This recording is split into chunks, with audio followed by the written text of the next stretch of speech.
Bapak Ibu, saudara sekalian, dimanapun Anda berada, salam jumpa dengan kami dalam acara seri pengajaran firman Tuhan. Kami sampaikan shalom, salam sejahtera dari Rumah Pemulihan Segala Bangsa, The House of Restoration for All Nations, Desa Kembe 1, Kabupaten Minahasa, Sulawesi Utara. Harapan kami bahwa Bapak Ibu dalam keadaan diberkati Tuhan, sehat-sehat, kuat-kuat, baik-baik keadaannya, karena kita terlalu percaya bahwa Tuhan sumber damai sejahtera itu akan menguduskan kita seluruhnya, baik roh, jiwa, dan tubuh kita, dengan tidak bercacat terpelihara sempurna sampai Tuhan Yesus datang pada kali yang kedua. Baik, hari ini kita akan belajar seri pengajaran firman Tuhan dengan tema hidup dalam kesetiaan. Kalau dua minggu yang lalu kita telah belajar dengan tema menjadi pribadi yang setia, dan hari ini kita belajar dengan tema hidup dalam kesetiaan. Ayat pokok kita terambil dari kitab Amsal pasal yang ke-20 ayat yang ke-6. Demikian bunyi firman Tuhan. Banyak orang menyebut dirinya baik hati, tapi orang yang setia, siapakah menemukannya? Dari pembacaan kita ayat ini jelas memberikan artian buat kita bahwa kebaikan itu oke, tapi belum menentukan bahwa orang yang baik itu adalah pribadi yang setia. Kalau orang yang setia, sudah dipastikan bahwa dia adalah pribadi yang baik. Sebab setia punya pengertian sangat luas. Sebab itu di sini saya mencoba memberikan rangkuman secara umum, arti dari kesetiaan secara umum. Ada 7 poin, seperti apa yang sudah kita pelajari pada 2 minggu yang lalu, sesuai dengan bahasa Ibrani bahwa emunah, dan juga bahasa Yunani adalah pistis atau pistos. Ini saya rangkum menjadi 7 poin di sini. Itu adalah yang pertama, gigih, tabah, teguh, dan kukuh. Melakukan dalam keadaan tertekan, dalam keadaan sulit dan berat, dan juga walaupun banyak bayar harganya, dan menderita. Itu dalam bahasa Inggris disebut dengan firmness. Kemudian arti kesetiaan secara umum yang kedua, tetap dan konsisten melakukan walaupun orang lain sudah berhenti dan tidak bersama-sama dengan kita lagi, atau tidak mendukung kita lagi. Dan itu dalam bahasa Inggrisnya steady loyalty. Kemudian poin yang ketiga, arti dari kesetiaan secara umum adalah melakukan dengan sungguh-sungguh atau betul-betul benar-benar sepenuh hati terhadap apa yang dipercayakan. Taat, tepat seperti yang diorder, dengan sikap tidak asal-asalan atau kerja sekedarnya. Dalam artian dalam bahasa Inggris disebut dengan fidelity. Poin yang keempat dari arti kesetiaan secara umum adalah melakukan dengan tulus hati, rela hati, jujur, dan bertanggung jawab, yang kita kenal dalam bahasa Inggris disebut dengan integrity.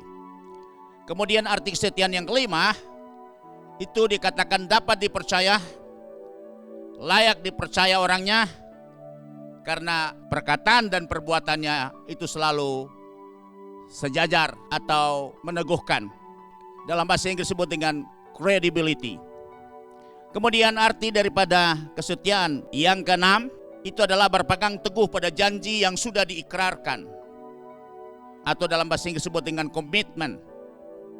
Orang yang betul-betul memegang komitmen, teguh pada janji, tidak berubah, tidak menyimpang ke kanan dan ke kiri, atau ingkar janji. Orang yang memiliki komitmen atas semua janji yang telah diikrarkan. Yang ketujuh, arti kesetiaan secara umum adalah melakukan seutuhnya, lengkap, selesai dengan tidak menambah, mengurangi, atau menyimpang. Di sini dalam bahasa Inggris disebut konsisten. Kiranya ini bisa dapat merangkumkan semua ya arti daripada dua bahasa yang kemarin kita sudah pelajari. Yang satu adalah emunah dalam bahasa Ibrani yang banyak sekali pengertiannya, dan yang satu dalam bahasa Yunani adalah ya pistos atau pistis. Kemudian yang berikut bagian yang B, dikatakan di sini bahwa kesetiaan adalah salah satu karakter Yesus Kristus. Kan kita mau jadi sama seperti Yesus, target kita mengikuti Yesus, mengiring Yesus, supaya kita dapat menjadi sama seperti Yesus. Apa yang sama? Sikap hatinya, karakternya, dan tingkah lakunya harus sama. Ya, jadi salah satu daripada karakter Kristus yang sangat menonjol itu adalah kesetiaan. Dia setia sampai mati, tetap konsisten, tidak pernah berubah, yang dihasilkan oleh Roh Kudus ke dalam kehidupan setiap orang percaya. Jadi pekerjaan Roh Kudus itu salah satu adalah bagaimana menumbuh benih kesetiaan dari setiap orang percaya, yang kita kenal itu dalam surat Galatia pasal 5 ayat 22 sampai 23, itu yang kita kenal disebut dengan buah roh. Buah roh itu adalah satu yang memiliki 9 cita rasa. Yang di dalamnya tentu kita tahu bahwa yang pertama adalah kasih, sukacita, kemudian yang kedua, yang ketiga damai sejahtera, yang keempat kesabaran, yang kelima kemurahan, yang keenam kebaikan, yang ketujuh kesetiaan. Saya percaya tidaklah kebetulan bahwa kesetiaan ya itu merupakan cita rasa yang ketujuh dari buah roh, dan itu harus ada pada setiap orang yang percaya. Benih itu harus bertumbuh di dalam hidup setiap orang yang percaya. Dan yang kemudian yang kedelapan adalah kelemah lembutan, dan yang kesembilan adalah penguasaan diri. Ya, itu adalah pekerjaan Roh Kudus yang dikerjakan di dalam hidup setiap orang percaya, yang sama karakter itu ada pada Yesus. Kemudian bagian yang C, bahwa kesetiaan itu adalah sifat yang diinginkan oleh Tuhan dan manusia.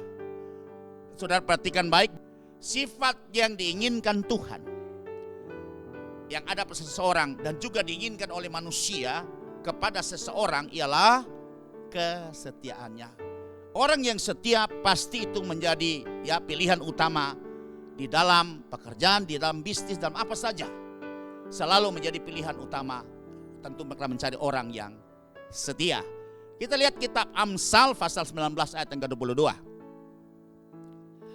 Sifat yang diinginkan pada seseorang ialah kesetiaannya. Kemudian lebih baik orang miskin daripada seorang pembohong, ya. Jadi orang yang pembohong, berdusta adalah orang yang selalu ingkar janji dan tidak bisa punya komitmen, yang selalu menyimpang ke kanan dan ke kiri, dan tidak bisa pegang perkataannya karena perkataannya tidak sesuai dengan perbuatan, dan pasti itu adalah orang yang tidak setia. Sebab itu sifat yang diinginkan kembali pada seseorang itu adalah kesetiaannya. Jadi Tuhan juga menginginkan umatnya, orang-orang pilihannya, orang yang terpanggil juga harus memiliki sifat kesetiaan di dalam pribadinya.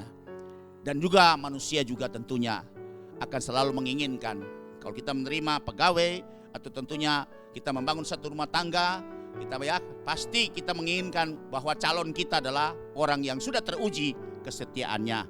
Begitu juga ya calon untuk menjadi pegawai atau apapun juga di dalam bidang pekerjaan apapun juga, pasti orang selalu menguji kesetiaan dari calon yang akan diterimanya.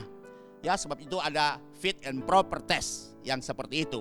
Kemudian kita lanjut pada bagian Romawi yang pertama dari pelajaran kita hidup di dalam kesetiaan. Di sini ya saya mengangkat bukti kesetiaan Tuhan itu adalah kekal. Jadi Tuhan itu tidak pernah berubah. Dia tetap setia dari zaman purbakala, kemarin, hari ini, besok, bahkan sampai selama-lamanya. Dia tidak pernah berubah. Dia adalah Allah yang kekal, yang kita kenal dalam bahasa Ibrani disebut dengan El Olam. Sebab itu dikatakan Tuhan ialah Allah yang kekal. Kalau dia kekal dalam semua aspek daripada Tuhan itu sendiri, sifatnya, karakternya, itu sudah pasti di dalamnya bahwa dia memiliki sifat adalah kekal. Dan kita bisa baca di dalam Yesaya pasal yang ke-40 ayat yang ke-28. Demikian bunyinya, tidakkah kau tahu dan tidakkah kau dengar? Tuhan ialah Allah yang kekal, yang menciptakan bumi dari ujung ke ujung. Ia tidak menjadi lelah dan tidak menjadi lesu, tidak terduga pengertiannya. Kita baca cukup satu ayat bahwa Tuhan itu dia adalah Allah yang kekal, ya. Kemudian karena dia kekal, sebab itu juga yang pasti bahwa kesetiaannya juga adalah kekal.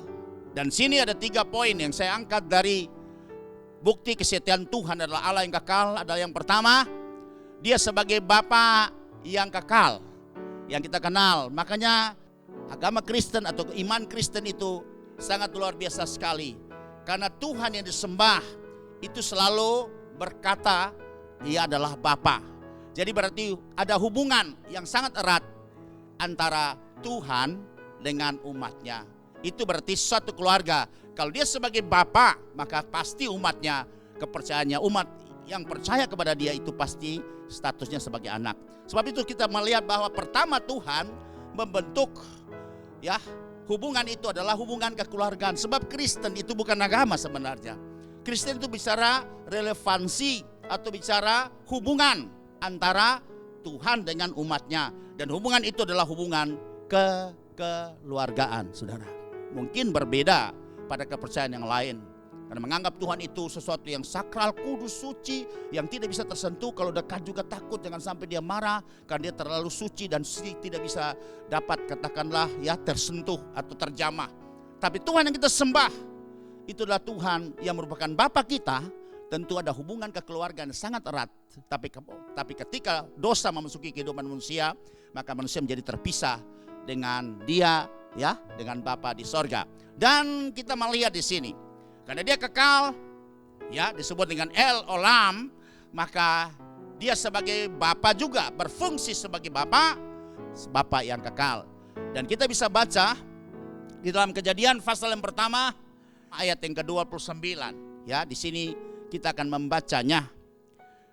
Maka di sini sudah bisa lihat, di sini kita perhatikan bahwa dia sebagai Bapa itu dia menjamin setiap anak-anaknya, dia menjamin ya makannya, dia menjamin minumnya, dia juga menjamin bagaimana tinggalnya, semua dijamin bagaimana ya makan, minum dan semua pakaian. Kalau kita kenal disebut dengan sandang, pangan, kemudian papan. Sekarang juga ada kebutuhan yang berikut adalah pandang. Itu smartphone juga kan, pandang itu sudah menjadi kebutuhan pokok loh. Jadi bukan saja cuma yang dulu sandang, pangan dan papan itu merupakan kebutuhan primer dari setiap orang, setiap manusia. Tapi sekarang tambahan lagi sudah menjadi pandang ya.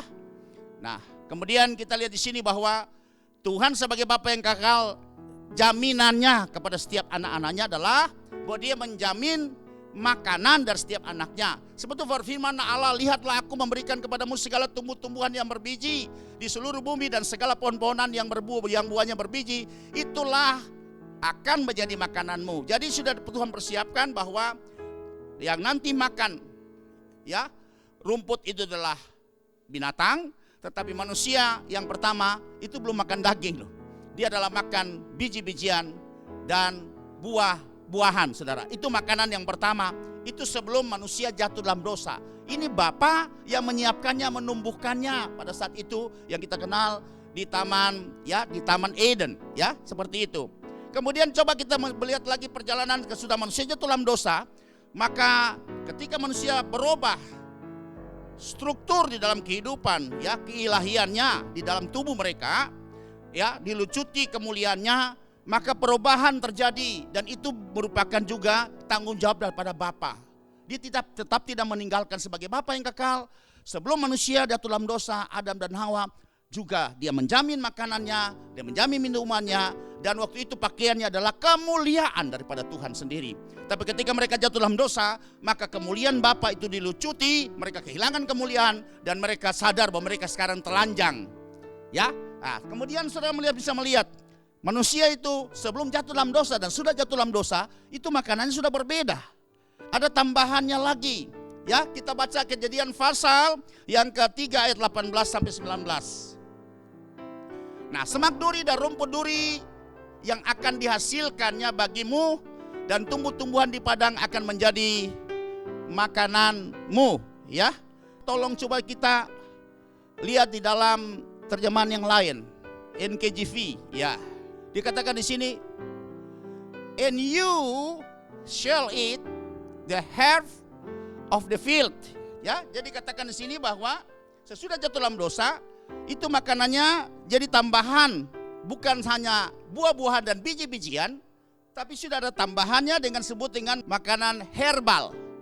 Bahwa herbal itu adalah rumput-rumputan yang banyak mengandung air dan tidak mempunyai unsur kayu di dalamnya. Makanya kita kenal disebut dengan sayuran. Tadinya sebelum jatuh dalam dosa, perhatikan bahwa manusia makanannya adalah buah-buahan dan biji-bijian. Tapi sesudah jatuh dalam dosa maka berubah. Dia makan selain buah-buahan dan biji-bijian plus sayuran, ya, atau rumput-rumputan yang banyak mengandung air, yang tidak mengandung ya unsur kayu. Kemudian ayat yang ke-19. Dengan berpeluh engkau akan mencari makananmu sampai engkau kembali lagi menjadi tanah, karena dari situlah engkau diambil, sebab engkau debu dan engkau akan kembali menjadi debu. Tolong kita melihat NKJV. Ada hal yang berbeda di sini yang perlu saya jelaskan. Nah, dikatakan di sini bahwa in the sweat of your face you shall eat bread. Nah, jadi berarti dengan berpeluh engkau akan makan apa? Roti. Jadi berarti di sini kita lihat ya, biji-bijian itu yang sudah diolah itu menjadi roti. Yang pasti biji-bijiannya adalah biji-bijian daripada gandum. Yang kita kenal kalau di Indonesia kita nggak makan gandum. Kalau gandum dalam bentuk roti, kalau orang bule, orang luar makan gandum, kalau kita beras. Ya, itu adalah makan biji-bijian yang olah. Jadi jelas di sini bahwa ada perubahan yang terjadi sebelum dan sesudah manusia jatuh di dalam dosa. Kita akan lanjut lagi.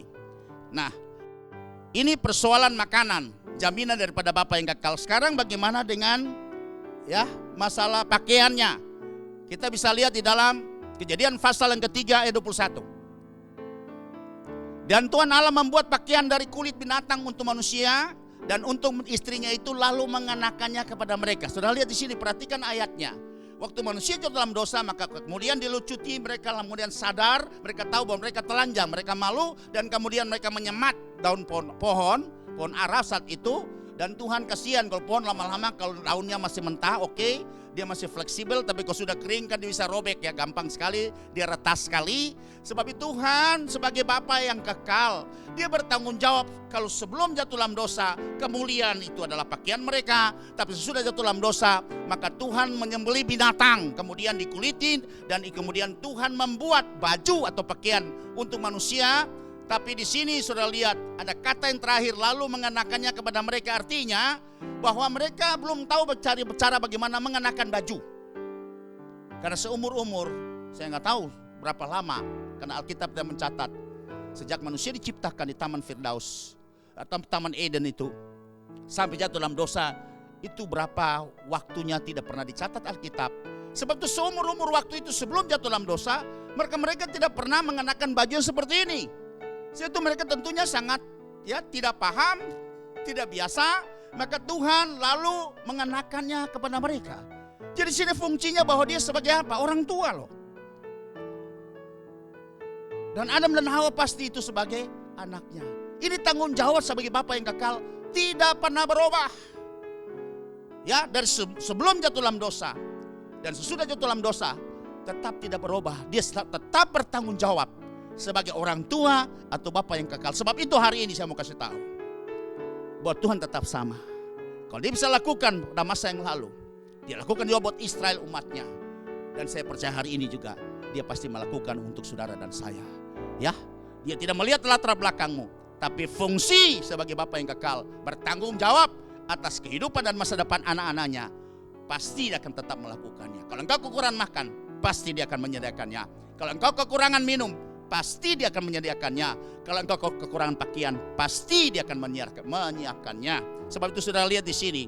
Ya mungkin selama ini kita tidak memperhatikannya, tapi waktu saya baca, sesudah Tuhan buat ya baju dari kulit binatang, Tuhan yang mengenakannya kepada mereka loh. Lalu dikenakannya kepada mereka. Tuhan yang menuntun mereka untuk bagaimana bisa cara mereka memakai baju yang telah dibuat oleh Tuhan sebagai Bapa yang kekal. Lanjut kita baca dalam kitab Nabi Yesaya 48 ayat 21.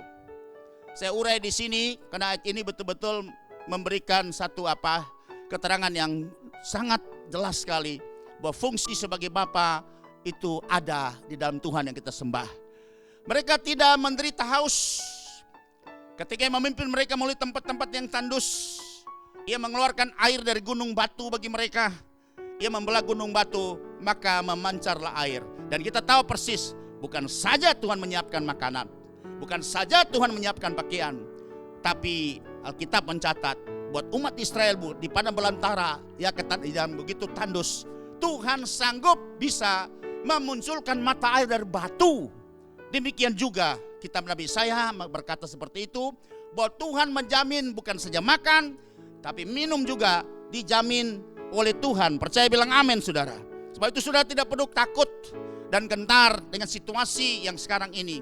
Memang kita melihat bahwa varian COVID luar biasa, ya semakin luar biasa, dan tentunya sangat membuat kita jadi was-was, khawatir. Tapi mari kita percaya bahwa dalam situasi apapun Tuhan tetap menjamin kita karena sebagai Bapa yang kekal. Kemudian kita lanjut lagi melihat di dalam kitab Yesaya ya, pasal yang ke-46 ayat 3 sampai 4. Dengarkanlah hai kaum keturunan Yakub, hai semua orang yang masih tinggal dari keturunan Israel, hai orang-orang yang kudukung sejak dari kandungan, hai orang-orang yang kujunjung sejak dari rahim. Nah, dikatakan di situ bahwa Tuhan itu menuntun sebagai tanggung jawab sebagai orang tua, masih dalam rahim juga Dia telah memelihara mendukung kita. Dan dikatakan di sini ayat yang paling sangat terkenal yang mungkin sering kita dengar, sampai masa tuamu aku tetap Dia. Jadi tidak berubah saudara. Kalau orang tua dunia, pasti mungkin kita masih anak-anak, masih baby, gampang dia bisa mendukung kita ketika kita tidak berdaya. Tapi kalau sampai tua seperti saya, nggak mungkin saudara. Tapi karena saya memiliki Bapa yang kekal, maka biar sampai putih rambutku, Dia tetap menggendong aku. Percaya bilang amin saudara. Berarti fungsi daripada Bapa yang kekal itu tetap masih berlaku sampai hari ini. Sebab itu saya nggak mau cat rambut saya jadi hitam, ya. Karena kalau cat jadi hitam, terus kemudian Bapa di sorga bilang, lu sok kuat ya, biar aja lu jalan sendiri. Padahal sudah nggak kuat. Makanya saudara, saya berpikir seperti itu, dan berambut putih itu adalah kemuliaan orang tua, ya seperti itu kan. Nah makanya saya nggak mau cat rambut, biar aja putih terus seperti ini. Dari tambah repot, tambah terbeban lagi, kemudian tambah ongkos lagi, ada kosnya. Nah, makanya saya biarin aja. Karena apa? Saya tahu bahwa ada ayat yang menjamin bahwa sampai masa putih rambutmu, Tuhan akan menggendong aku terus. Percaya bilang amin. Ia telah melakukannya dan mau menanggung kamu terus. Bukan sesaat saja, tapi terus menerus sampai akhir hidupku. Pasti ketika aku tidak berdaya, aku tidak mampu berjalan lagi, maka Dia pasti akan menggendong aku. Dia pasti akan menuntun aku. Dia pasti akan berfungsi sebagai Bapa yang kekal. Aku mau memikul kamu dan menyelamatkanmu. Percaya bilang amin. Haleluya. Ada ayat lagi yang berikut. Kita lihat. Jadi tadi kita tahu bahwa Tuhan sebagai Bapa yang kekal berfungsi. Dia menjamin makanan. Dia mengatur menu makanan kita. Mulai dari sebelum jatuh dalam dosa, sudah dalam dosa. Dia kemudian dia membuat pakaian. Dia menyiapkan air. Dan sekarang juga Dia tetap terus mengayomi kita. Dia terus memelihara kita, mendukung kita dikala kita tidak berdaya. Kalau kita londi, Dia senantiasa juga terus bersama-sama dengan kita. Tapi satu ayat yang terakhir dari fungsi Bapa yang kekal ini adalah Yesaya 48 ayat 15. Demikian bunyinya, akulah yang mengatakannya dan yang memanggil Dia juga. Akulah yang mendatangkan Dia, dan segala usahanya akan berhasil. Percaya bilang amin. Jadi Tuhan juga menjamin usaha, pekerjaan setiap anak-anaknya. Ini ayat yang berkata demikian. Tuhan bilang aku bisa mendatangkan apapun juga untuk memberkati kita. Tuhan bisa perintahkan berkat datang kepada kita. Dan segala usaha kita akan dibuat Tuhan berhasil. Percaya bilang amin. Haleluya.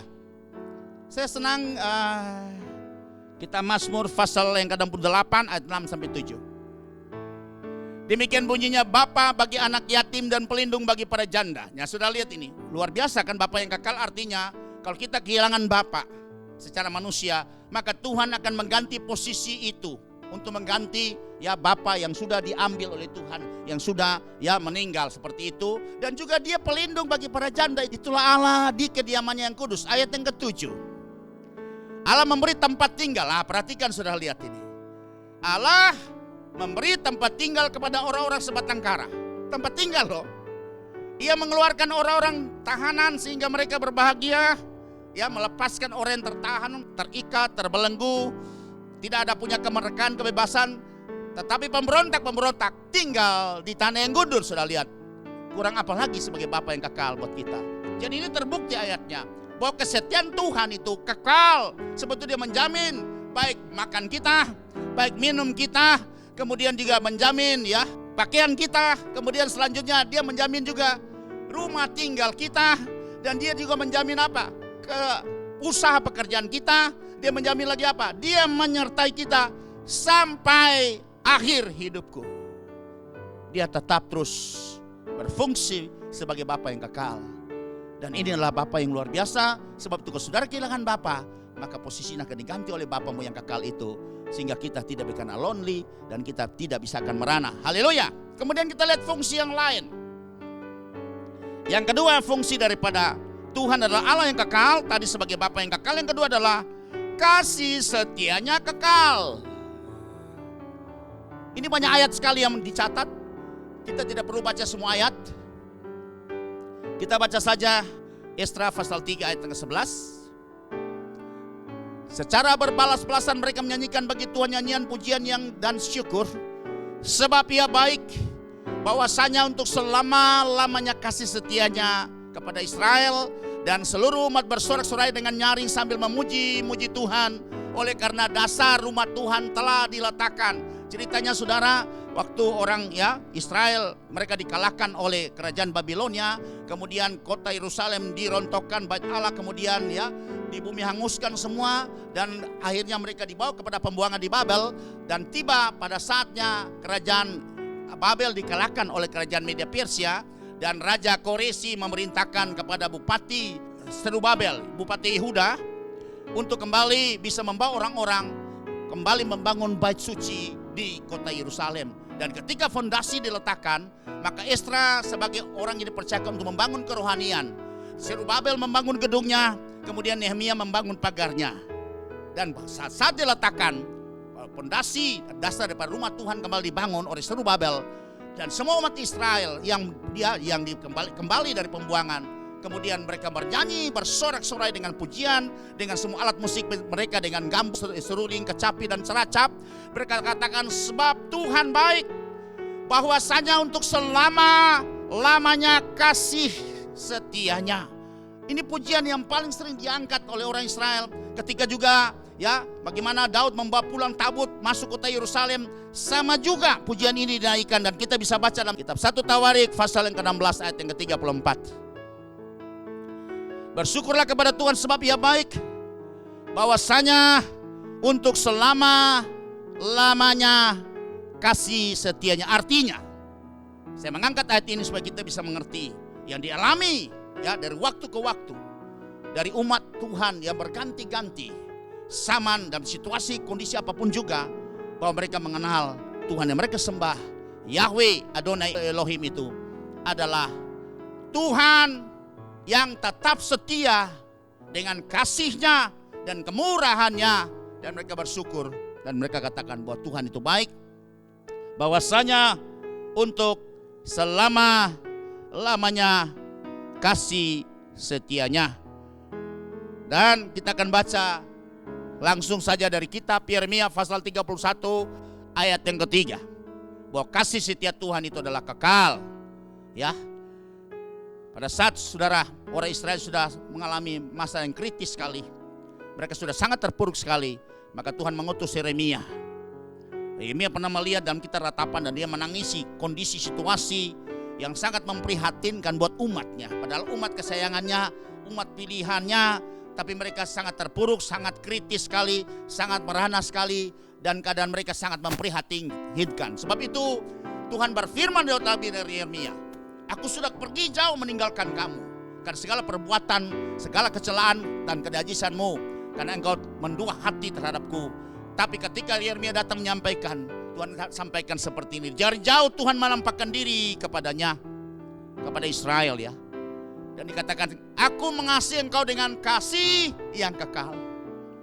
Ya, sudah perhatikan, karena kasih Tuhan kekal, walaupun kadang-kadang Tuhan kecewa meninggalkan umatnya, karena mereka tetap bebal, mereka lakukan hal yang tidak ya berkenan kepada Tuhan, apa yang dilarang mereka lakukan, ya mereka tidak mengikuti segala hukum, ketetapan peraturan-peraturannya dengan setia, maka Tuhan meninggalkan mereka. Ketika Tuhan meninggalkan mereka, maka mereka mengalami masalah. Bangsa-bangsa kafir bisa kembali menawan mereka, menjajah mereka, ya membuat mereka susah. Kemudian saat mereka sadar dan mereka mulai mencari Tuhan, dan dikatakan bahwa Tuhan mengasihi mereka karena Tuhan mengasihi mereka dengan kasih yang kekal. Sebab itu Ia melanjutkan kasih setianya kepada mereka, saudara. Jadi kasih setia Tuhan adalah kekal, dan kita kenal dalam kitab Ratapan pasal yang ketiga ayat 22-23. Yeremia yang menulis kitab ini dalam keadaan yang sangat sedih sekali. Maka namanya kitab Ratapan atau Ratap Tangguh itu adalah orang yang sangat bersusah hati sekali.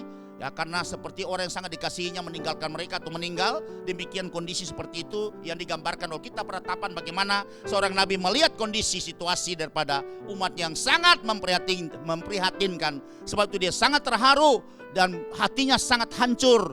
Dan dia tulis semua itu di dalam kitab Ratapan pada pasal yang ketiga ayat 22-23 dikatakan, tak berkesudahan kasih setia Tuhan, tak habis-habisnya rahmatnya, selalu baru setiap pagi, karena besar kesetiaan Tuhan, saudara. Sebab itu Tuhan walaupun Dia murka, tapi Daud bilang hanya sesaat saja. Tapi dibandingkan dengan kasih setia dan kemurahannya, itu tidak bisa terhitung ya banyaknya, tidak bisa terhitung besarnya. Itulah Tuhan. Ia disembah orang-orang tempo dulu, dan sekarang kita sembah juga Dia di dalam nama Yesus. Adalah Tuhan yang kekal dengan kesetiaan dan kasih-Nya. Haleluya. Bagian yang ketiga dari kekekalan daripada Tuhan yang kita sembah adalah Allah yang kekal, adalah Dia penolong dan penjaga juga yang kekal.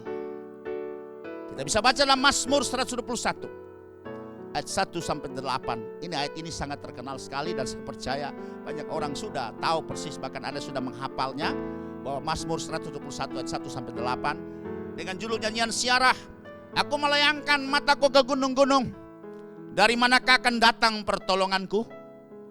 Pertolonganku ialah dari Tuhan yang menjadikan langit dan bumi. Percaya bilang amin. Ia takkan membiarkan kakimu goyah, penjagamu tidak akan terlelap.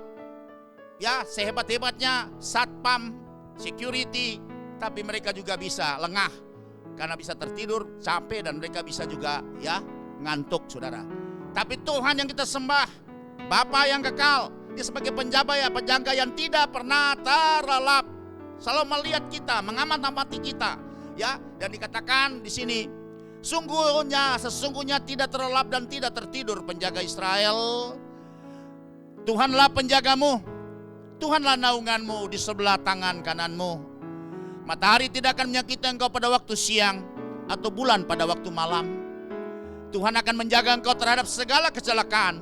Ia akan menjaga nyawamu. Percaya bilang amin. Dan yang terakhir, Tuhan akan menjaga keluar masukmu dari sekarang sampai selama-lamanya. Memberikan artian buat kita, buat Tuhan adalah penolong dan penjaga atas kehidupan kita, atas nyawa kita, atas keselamatan kita, kekal selama-lamanya.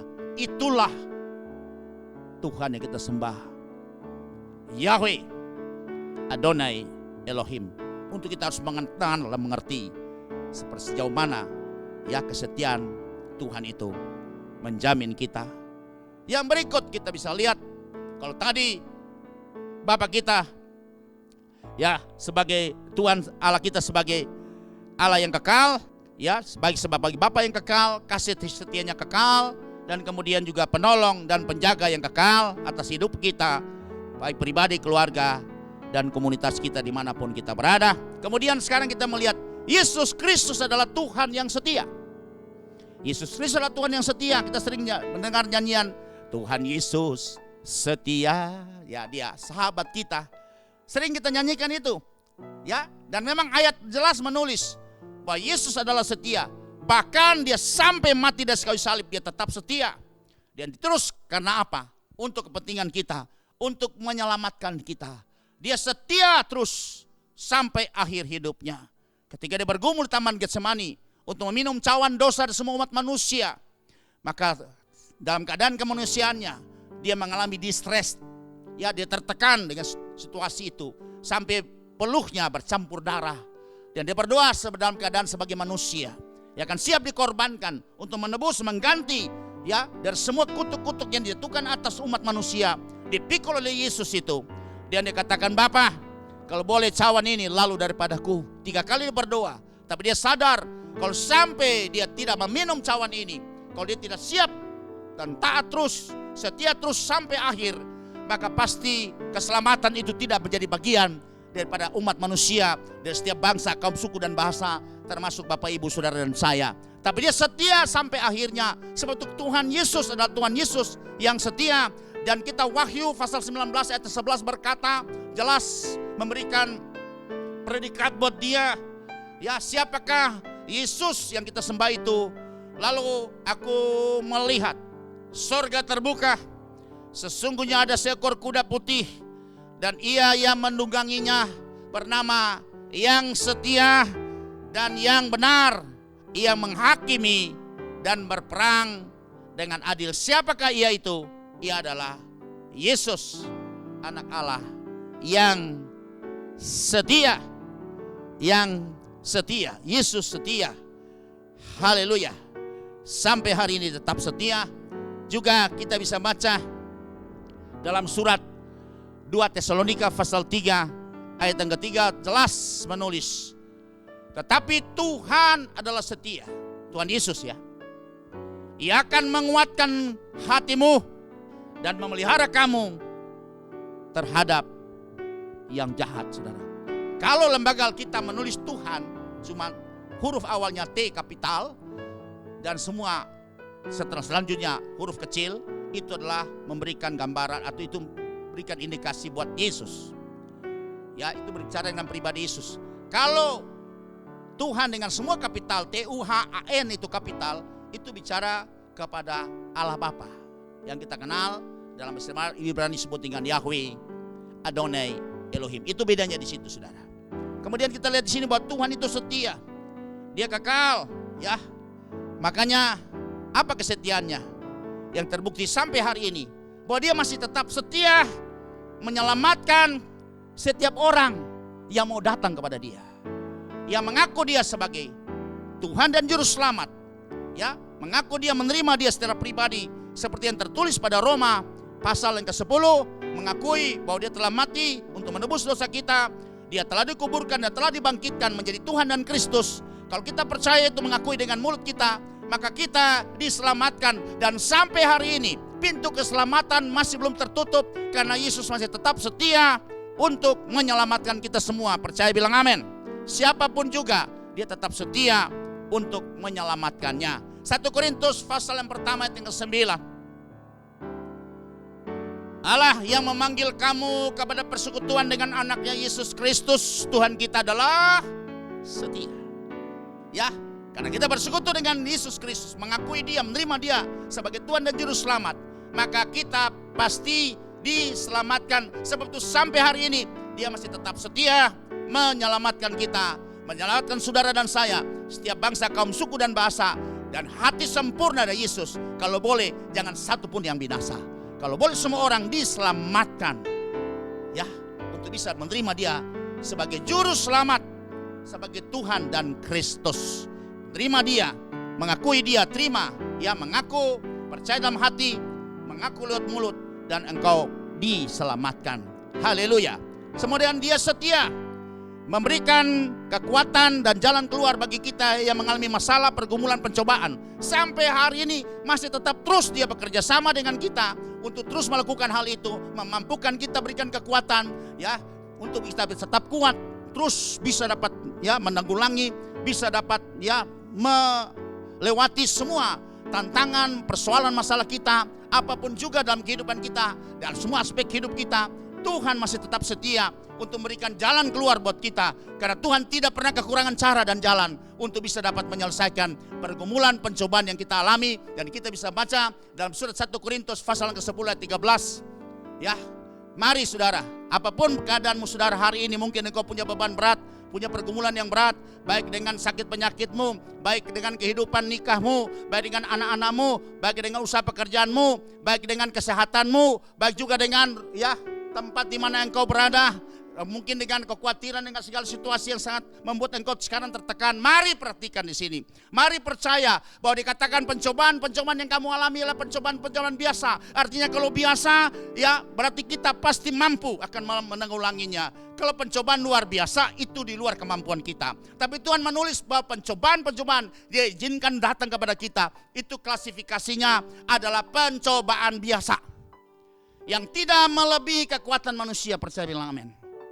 Karena Tuhan tahu takar. Ya. Sebab Allah setia. Perhatikan, Allah setia. Dan karena itu Ia tidak akan membiarkan kamu dicobai melampaui kekuatanmu. Percaya bilang amin. Tuhan tahu kalau pencobaan itu akan datang 100 kilo bebannya, yang kau hanya mampu pikul 20 kilo, 80 Dia akan tanggung, 20 diizinkan datang kepadamu. Jangan pernah engkau patah hati. Jangan pernah engkau frustrasi atau kecewa, tidak berdaya. Percaya bahwa engkau tidak sendiri. Tuhan turut bekerja bersama-sama dengan engkau. Dia tahu mengukur kemampuanmu karena tidak melampaui kekuatanmu. Berkata kepada dirimu bahwa pencobaan yang aku alami sekarang tidak melampaui, tidak melebihi dari kekuatanku. Karena aku percaya Tuhan yang sudah mengukurnya, Tuhan yang memberikannya, dan setia akan memberikan ya jalan keluar buat aku, sehingga aku bisa menang, bisa memperoleh kemampuan untuk menanggulanginya. Pada waktu kamu dicobai, perhatikan, Ia akan memberikan kepadamu jalan keluar sehingga kamu dapat menanggungnya. Percaya? Katakan amin. Haleluya. Yang ketiga dari Tuhan Yesus adalah setia. Setia mengampuni dosa dan setia menyucikan kita sampai hari ini. Ya. Kalau engkau jatuh dalam dosa, kalau engkau hilaf dalam kelemahanmu, mari kembali berdamai dengan Tuhan, berdamai dengan Yesus. Maka engkau akan diselamatkan kembali, diampuni dosanya dan disucikan dosanya. 1 Yohanes pasal yang pertama ayat 9. Jika kita mengaku dosa kita, butuh pengakuan dosa. Keterbukaan itu adalah awal pemulihan saudara. Makanya saudara harus berani mengaku dosa. Karena Tuhan, saya sudah melakukan hal yang salah. Mengakui dosa kepada Tuhan. Dan saya siap untuk mau bertobat. Ya, dengan catatan lagi bahwa saya tidak akan melakukan lagi.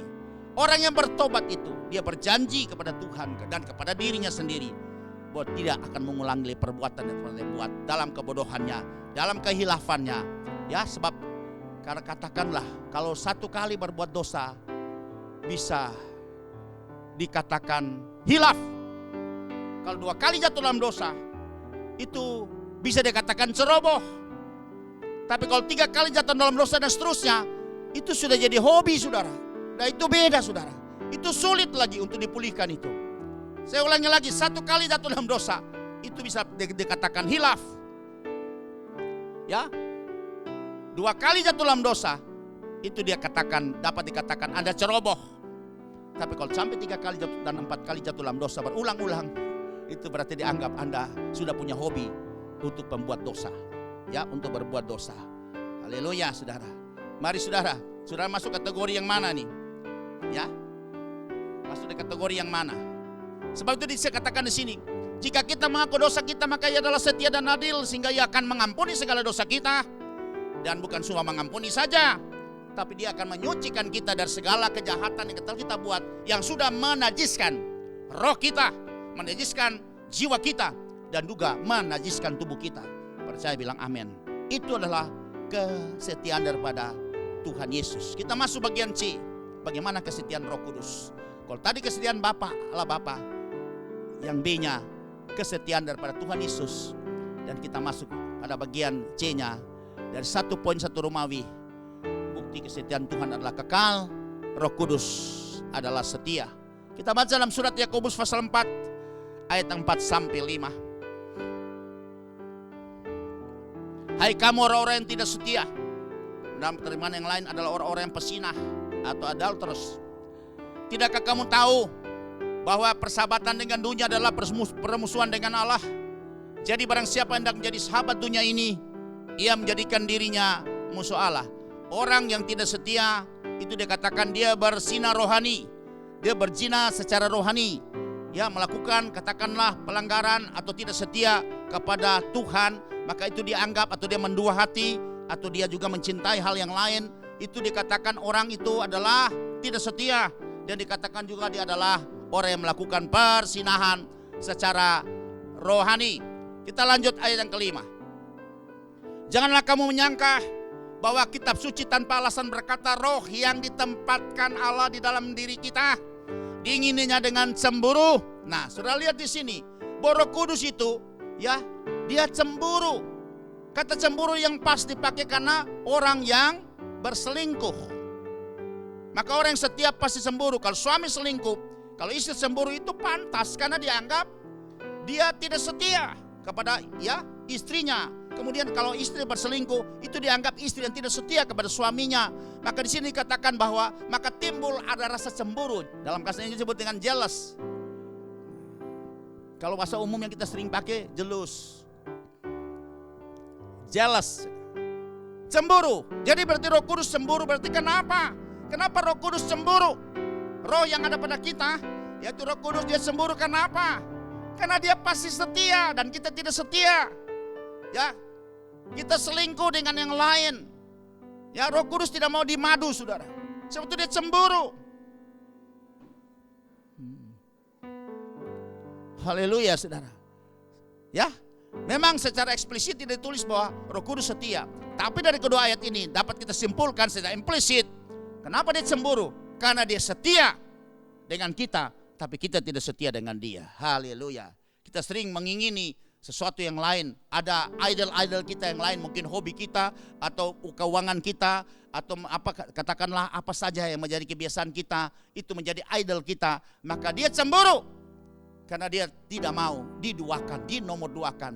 Dia mau dia adalah yang terbaik, yang terutama di dalam hidup kita. Tolong perhatikan bahwa Roh Kudus itu dia adalah pencemburu adanya. Kemudian kita lihat fungsi Roh Kudus. Dia setia menolong dan menghibur kita. Ini setia, saudara. Ya, kita akan baca dalam Injil Yohanes pasal yang ke-14. Itu ayat 16 dan 26 itu. Dua ayat itu berkata bahwa dia sebagai penolong, parakletos atau helper, dan satu sebagai comforter. Ya. Aku akan meminta kepada Bapa dan dia akan memberikan kepadamu seorang penolong yang lain, Roh Kudus ya. Supaya ia menyertai kamu apa? Selama-lamanya. Berarti dia setia di dalam menolong kita, menyertai kita, itu menghibur kita, bukan sesaat saja, tapi sampai selama-lamanya. Dan Roh Kudus di dalam kitab Kejadian sampai kita Maliahi, itu Roh Kudus di atas umat Allah. Dia bergerak di atas umat. Dari keempat Injil ini, sinoptis sampai Injil Yohanes, Matius sampai dengan Injil Yohanes, Roh Kudus ada di sekitar umatnya. Ada di tengah-tengah umatnya. Tapi dari Kisah Rasul sampai Wahyu, Roh Kudus ada di dalam kita. Itu perbedaannya, saudara. Saya ulangi lagi. Pekerjaan Roh Kudus di zaman ya, kitab Kejadian sampai Maliahi, itu Roh Kudus ada menyertai di atas umat Tuhan. Berupa tiang awan dan tiang api. Sebut dengan awan Skina Glory. Roh Allah ada di tengah-tengah umatnya. Ya, umat bisa melihat ada tiang api dan tiang ya awan pada siang, tiang awan pada malam tiang api. Itu Roh Kudus di atas umat. Pada keempat Injil dari mulai Matius sampai Yohanes, Roh Kudus ada di sekitar atau di tengah-tengah umatnya. Ya, dia sudah hadir tengah-tengah umatnya. Dia menyertai umatnya, tapi ada di sekitar umatnya. Pada Kisah Rasul sampai kita Wahyu, Roh Kudus ada di dalam setiap hati orang percaya bilang amin. Itu bedanya saudara. Sebab itu di sini dikatakan bahwa Yesus akan pergi meninggalkan umatnya. Rasul-rasul murid-murid yang saat pada itu, dan Yesus katakan, aku tidak membiarkan kamu yatim piatu, tapi aku akan meminta kepada Bapa, dan dia akan memberikan kepadamu seorang penolong yang lain. Ya, dikatakan di sini adalah helper, supaya ia menyertai kamu selama-lamanya. Sebab itu di sini dapat dikatakan bahwa penyertaan Tuhan kepada umat Tuhan, ya, bukan di luar tapi di dalam kita, itu sampai selama-lamanya. Asal jangan engkau mendukakan dia, jangan engkau padamkan dia, dan jangan engkau menghujat dia. Maka dia akan menyertai engkau, terus memampukan engkau, turut bekerja bersama-sama dengan engkau sampai selama-lamanya. Membuktikan bahwa Roh Kudus adalah penolong yang setia, penghibur yang setia. Ayat yang ke-26. Tetapi penghibur, nah ini P besar artinya Roh Kudus, yaitu Roh Kudus yang akan diutus oleh Bapa dalam namaku. Dialah yang akan mengajarkan segala sesuatu kepadamu dan akan mengingatkan kamu akan semua yang telah kukatakan kepadamu. Jadi Roh Kudus selain dia penolong, dia selain penghibur, tapi dia pengajar. Dia melengkapi semua apa yang telah diajarkan oleh Yesus, mengingatkan kembali, dan dia melengkapinya sampai kita mengenal seluruh kebenaran percaya. Bilang amin. Haleluya. Itulah fungsi Roh Kudus. Ya, dia selain menolong kita, tapi dia juga menghibur kita, dan bukan sesaat saja. Karena sekarang dia dalam kita, itu sampai kekal selama-lamanya. Yang kedua, fungsi Roh Kudus yang setia, ia akan memimpin kita ke dalam seluruh kebenaran. Yohanes pasal 16 ayat yang ke-12 sampai 13.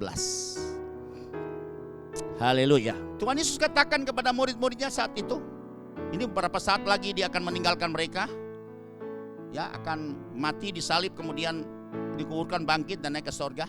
Maka dia ada pesan. Dia katakan seperti ini, masih banyak hal yang harus kukatakan kepadamu, tapi sekarang kamu belum dapat menanggungnya. Jadi artinya apa Yesus sampaikan itu belum semua kebenaran yang akan diajarkan kepada semua pengikutnya atau murid-muridnya saat itu. Kan dia hanya datang untuk menebus dosa, kemudian mengikat perjanjian, ya, kemudian menyucikan semua umatnya, dan kemudian dia pergi naik ke sorga kembali, dan dia akan mengirim seorang penolong yang akan terus melanjutkan pekerjaannya sampai kita bisa, ya, mengenal seluruh kebenaran. Ya, dikatakan tetapi apabila ia datang, yaitu Roh kebenaran. Jadi nama lain Roh Kudus sebagai penolong, penghibur, tapi dia juga sebut dengan Roh kebenaran. Ia akan memimpin kamu ke dalam seluruh kebenaran, sebab ia tidak akan berkata-kata dari dirinya sendiri, tapi segala sesuatu yang didengarnya itulah yang akan dikatakannya, dan dia akan memberitakan kepadamu hal-hal yang akan datang. Luar biasa sekali saudara lihat. Jadi Yesus katakan, aku belum bisa dapat memberikan kamu seluruhnya pengajaran, tapi ya, aku pergi, aku kirim penolong, kirim, ya, penghibur. Itu namanya Roh kebenaran. Dia akan menuntun engkau kepada seluruh kebenaran. Berarti kita tidak akan kekurangan kebenaran, asal ke Roh Kudus diizinkan terus mengajar kita, terus kemudian, ya, berkarya dalam hidup kita. Maka kita percaya bahwa kita satu saat bisa akan mengenal seluruh kebenaran, dan tiba saatnya kita akan bisa sempurna sama seperti Yesus. Haleluya, percaya bilang amin. Itulah fungsi Roh Kudus yang kedua, setia memimpin kita ke dalam seluruh kebenaran. Kemudian yang ketiga, Roh Kudus yang setia itu setia bersinergi dengan kita, atau bekerja sama, atau bertugas bersama dengan kita, ya, untuk bersama-sama menghadapi situasi apapun yang kita hadapi, ya, baik keadaan baik maupun tidak baik, dia tetap tidak pernah meninggalkan kita. Sebab itu saudara, kata bersinergi ini yang sebut di arti kerjasama atau bertugas bersama. Kalau bahasa Latin sebut dengan sinergia, kalau bahasa Yunani sebut dengan synergeo. Ya, pengertiannya sama. Dan itu jelas ditulis dalam Injil Markus pasal 16 ayat yang ke-20. Jadi fungsi Roh Kudus yang ketiga di sini, hanya 3 yang saya angkat, bahwa dia akan bekerja sama dengan kita, turut bekerja sama dengan kita untuk bisa dapat melakukan semua pekerjaan-pekerjaan yang Tuhan percayakan buat kita. Sebetulnya kita pasti akan mampu, kita pasti akan berhasil. Karena dikatakan bahwa Tuhan akan turut bekerja bersama-sama dengan kita, dan segala perkara dapat aku tanggungkan dalam Tuhanku Yesus yang senantiasa memberikan apa? Kekuatan kepadaku. Karena kita tidak sendiri, tapi kita bersinergi. Kita bekerja sama dengan Tuhan yang adalah roh adanya, yang tidak di luar kita, tapi ada di dalam kita. Sebab itu di sini dikatakan dalam kitab Injil Markus, ya, sesuai amanat agung ini, di dalam Markus 16 ayat 20 dikatakan begini. Ya, ayat sebelumnya, ya, pergilah ke seluruh dunia memberitakan Injil kepada segala makhluk. Kemudian siapa yang percaya dibaptiskan selamat. Kemudian dilanjutkan bahwa tanda-tanda ini menyertai setiap orang percaya. Ya, dan terus orang percaya mereka mengusir setan-setan demi namaku, mereka berbicara dalam bahasa yang baru. Kemudian mereka akan memegang ular dan tidak mati, dan kemudian mereka akan menumpangkan tangan orang sakit dan orang sakit akan sembuh. Dan kemudian selanjutnya sesuai Tuhan ngomong, kemudian Tuhan terangkat ke sorga. Dan janji Tuhan dalam ayat yang ke-20 yang Injil Markus, mereka pun pergilah memberitakan Injil ke segala penjuru. Dan Tuhan turut bekerja, atau Tuhan bekerja bersama-sama dengan mereka. Kata turut bekerja di sini dipakai kata sunergeo, dan meneguhkan firman itu dengan tanda-tanda yang menyertainya. Jadi kita lihat fungsi Roh Kudus. Selain setia menolong menghibur kita, dia setia juga memimpin kita ke dalam seluruh kebenaran. Tapi dia juga setia bersinergi, bekerja sama dengan kita pada tugas-tugas kerajaan yang Tuhan percayakan kepada kita untuk menjadi pemberita Injil, ya, ke seluruh kemanapun kita pergi. Maka dia akan turut bekerja bersama-sama dengan kita. Dan kita kenal ayat yang sangat terkenal dalam surat Roma pasal yang ke-8 ayat yang ke-28. Demikian bunyinya. Kita tahu sekarang bahwa Allah turut bekerja dalam segala sesuatu. Allah turut bekerja, itu adalah Roh Kudus yang disebut dengan bersinergi dengan kita, atau sunergeo dengan kita dalam segala sesuatu untuk mendatangkan kebaikan bagi mereka yang mengasihi Dia, yaitu bagi mereka yang terpanggil sesuai dengan rencana Allah. Haleluya. Demikian uraian saya pada poin yang pertama, Romawi, bukti kesetiaan Tuhan adalah kekal, Bapa yang kekal, Allah Bapa yang kekal, kemudian Yesus juga adalah Tuhan yang setia, yang kekal kesetiaannya, dan juga Roh Kudus adalah, ya, Roh Allah yang setia, yang senantiasa menolong menghibur kita, memimpin kita ke dalam seluruh kebenaran, dan juga senantiasa bersinergi dengan kita untuk bekerja sama menyelesaikan semua tugas-tugas tanggung jawab yang telah Tuhan percayakan buat kita sesuai dengan panggilan kita masing-masing pribadi lepas pribadi. 2 Romawi kita akan masuk, yaitu bagaimana caranya kita menguji kesetiaan seseorang. Haleluya. Ternyata ujian yang dipakai untuk menguji kesetiaan seseorang itu dengan hal-hal yang kecil. Injil Lukas pasal yang ke-16 ayat 10. Banyak orang bisa berhasil pada hal yang besar, tapi dia bisa jatuh. Dia tidak berdaya dalam hal-hal yang kecil. Ya, orang jatuh bukan batu yang besar, tapi kadang-kadang kerikil yang kecil itu bisa membuat orang jatuh. Sebab itu saudara perhatikan, Tuhan menguji kesetiaan kita bukan dengan hal-hal yang besar, bukan dengan hal-hal yang spektakuler, tapi dengan hal-hal yang kecil. Dan Lukas jelas 16 ayat yang ke-10 berkata, barang siapa setia, ya, barang siapa pistos dalam perkara-perkara kecil, ia pistos juga dalam perkara-perkara besar. Jadi kalau dia sudah setia dalam hal yang kecil, dia tidak anggap remeh, dia menghormati, dia menghargai kepercayaan itu, dia lakukan dengan sungguh-sungguh, ya, melakukan dengan betul-betul sepenuh hatinya, maka Tuhan akan mempercayakan perkara-perkara yang besar. Percaya, bilang amin. Dan barang siapa tidak benar dalam perkara-perkara kecil, ia tidak benar juga dalam perkara-perkara yang besar. Kesetiaan itu juga menyangkut adalah bagaimana sikap kita, tindakan kita di dalam kebenaran. Haleluya. Sebab itu di sini, ya, yang Tuhan uji pertama, saya kasih poin A, setia dalam hal keuangan. Ini yang pertama. Karena keuangan, uang itu bagi sorga adalah hal yang kecil. Kalau orang bisa setia dalam hal kecil, maka yang lain pasti dia bisa setia. Ya, maka keuangan ini menentukan sekali. Karena apa? Ayat yang berkata, Injil Matius pasal 6 ayat 21. Karena di mana hartamu berada, di situ juga hatimu berada. Makanya sudah lihat, Tuhan uji dengan hal yang kecil buat kita adalah dengan apa? Keuangan. Mari kita baca Injil Lukas 16 ayat yang ke-11 sampai 13. Jadi, jikalau kamu tidak setia dalam hal mamon yang tidak jujur, artinya mamon itu adalah dewa kekayaan yang memang pakai ini simbol sebagai keuangan. Jadi kalau tidak setia dengan masalah uang atau masalah kekayaan, ya dia tidak jujur. Dan siapakah yang akan mempercayakan kepadamu harta yang sesungguhnya? Tuhan bilang ya, kalau kamu tidak jujur saja dalam hal keuangan, ya, maka Tuhan juga tidak akan percayakan kepadamu harta yang sesungguhnya. Harta sesungguhnya itu bicara ya kerajaan sorga, hal-hal yang ilahi, hal-hal yang mulia, hal-hal yang kudus. Nggak mungkin yang kelihatan saja kau tidak setia, apalagi yang tidak kelihatan. Haleluya. Lanjut ayat 12.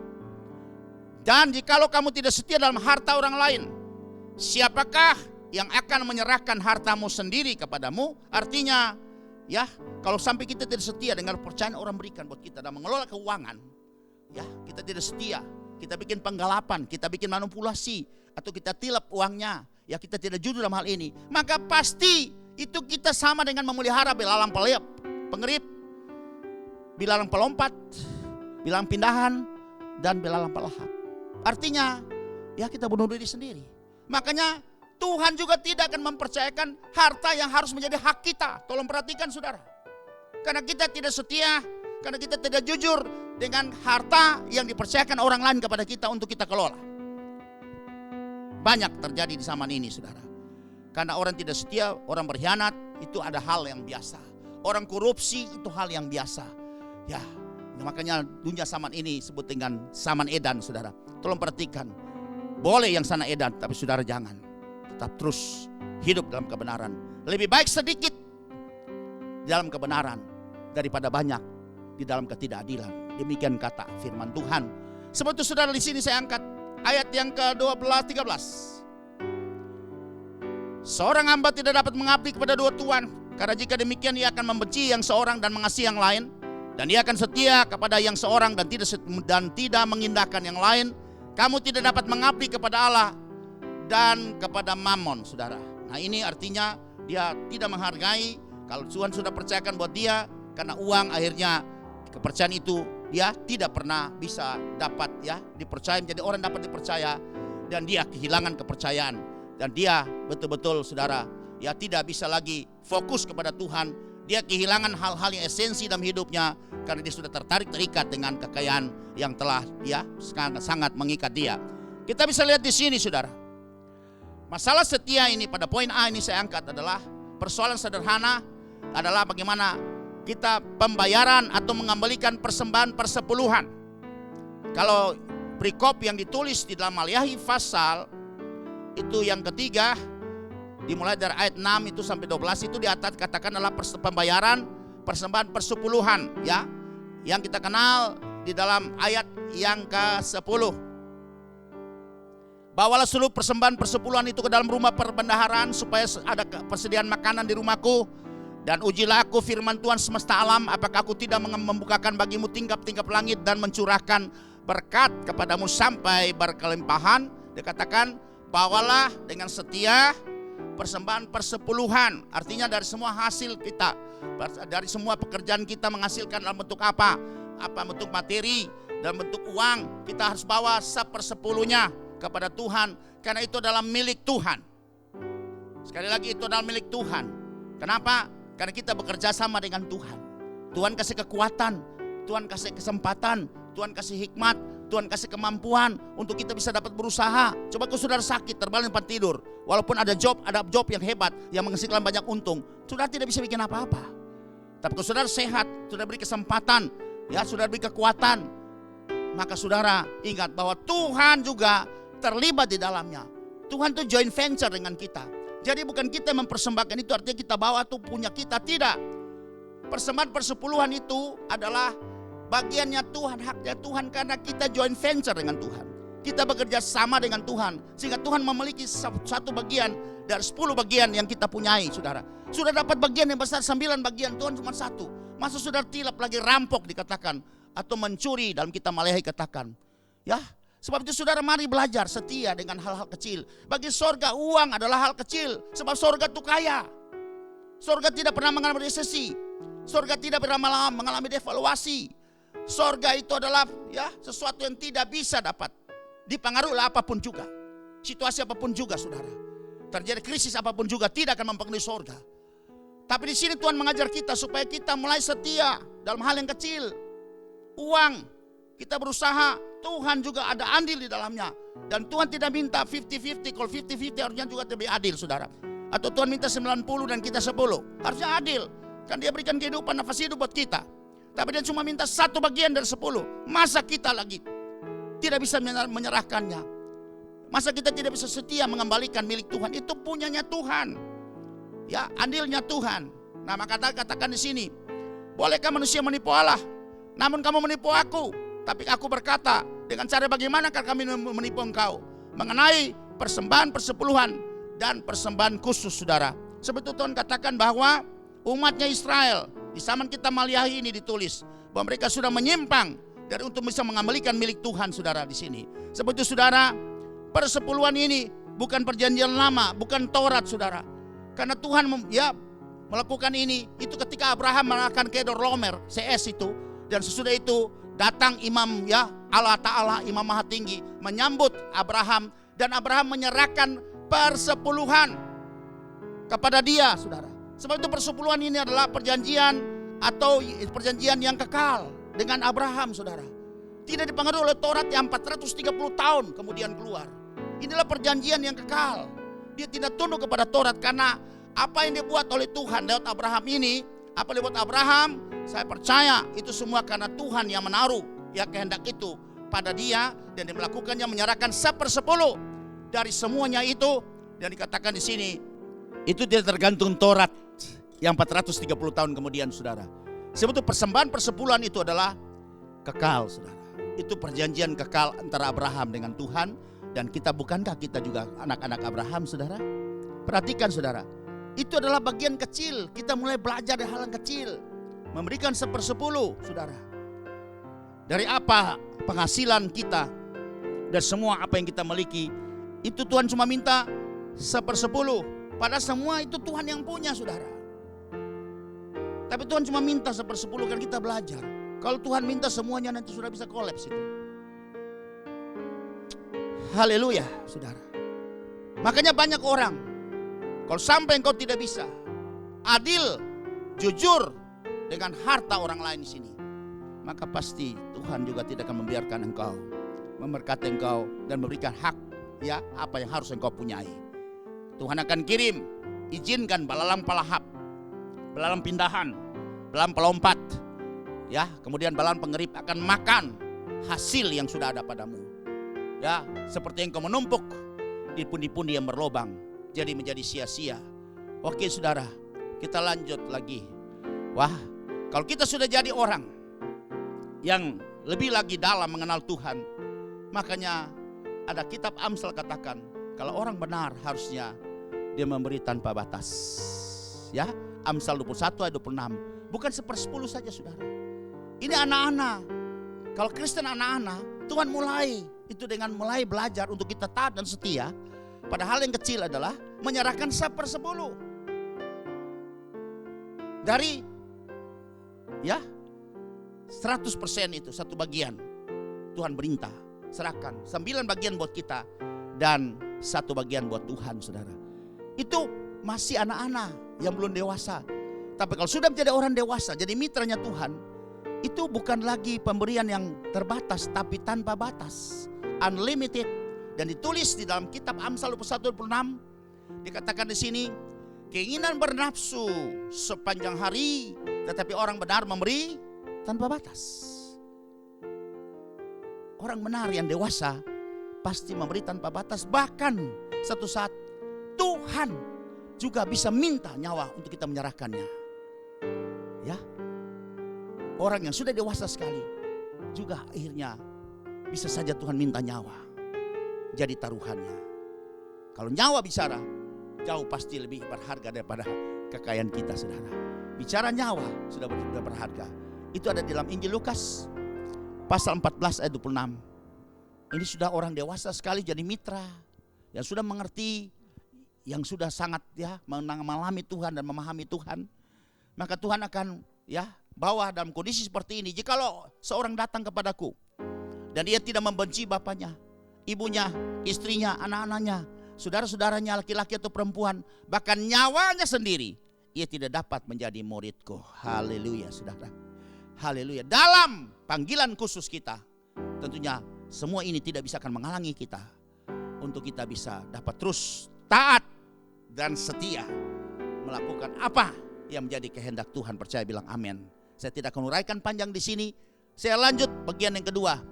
Ada satu pribadi yang namanya Yudas. Inilah 12 murid yang dipersiapkan untuk jadi rasul, dan dia memang tidak bisa setia jujur dalam hal-hal yang kecil, padahal dia dipercayakan sebagai bendahara. Pada saat itu di dalam pelayanan Yesus dan murid-muridnya semua, Yudas itu sebagai bendahara, tapi dia menjadi bendahara yang tidak jujur. Dia sering mencuri uang yang dipercayakan kepada dia.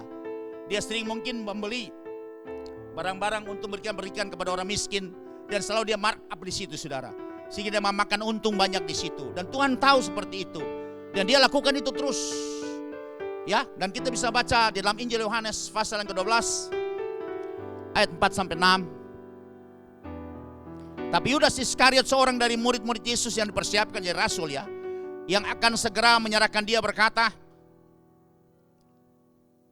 mengapa minyak dan rawastu ini tidak dijual 300 dinar dan uangnya diberikan kepada orang-orang miskin? Ini peristiwanya gini, saudara. Maria, karena dia diselamatkan oleh Tuhan, yang harusnya dia dirajam dengan batu sampai mati, jadi sebagai rasa terima kasih, dia tidak bisa berbuat apa-apa. Dia cuma punya minyak narwastu, dan kemudian dia memecahkan minyak narwastu di buli-buli itu, dan kemudian saudara, dia meminyaki kaki Yesus dan menyeka dengan rambutnya, dan kemudian semerbak bau di seluruh ruangan itu, rumah itu. Kemudian Yudas protes karena Yudas lihat bahwa minyak itu mahal harganya kalau dijual loh. Itu bisa 300 dinar harganya. 300 dinar itu uang. Itu mahal sekali, saudara. Makanya Yudas berkata, Yudas kalau lihat uang tuh hijau langsung matanya. Dia berpikir untung rugi langsung. Selalu pikirannya orientasinya itu profit oriented saja. Diberikan kepada orang miskin. Terus kemudian Tuhan jawab dia pada ayat yang ke-6, saudara.